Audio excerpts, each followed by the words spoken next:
13টা বছর 13টা বছর অন্ধকার কারাগারের মধ্যে থাকার পরেও তার মুখ থেকে কি বেরোলো? আলহামদুলিল্লাহ। একটা দিন বন্দি থেকে দেখেন, নিজের ঘরের মধ্যে দরজা আটকায় চাবিটা বাইরে ফেলাই দিবেন, বন্দি থেকে দেখেন যে কেমন লাগে, কি পরিমাণ নিজের ঘরের মধ্যে বন্দি থাকতে কেমন লাগে।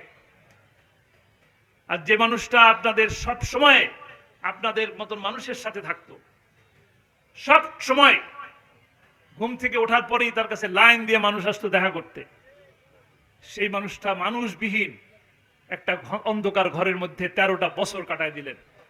তারপরেও যখন দেখা করতে গেছি, কথা বলতে গেছি, কোনো দিন একটা বারের জন্য, একটা সেকেন্ডের জন্য শুনি নাই খারাপ লাগতেছে, কষ্টে আছি, কোনোদিন বলেন নাই। যখনই দেখা করতে গেছি, যখনই কথা বলছি, কেমন আছেন? আলহামদুলিল্লাহ, আল্লাহ অনেক ভালো রাখছেন। তা আমরা কি বলবো? আমরা কি সেই সময়ের থেকে ভালো আছি?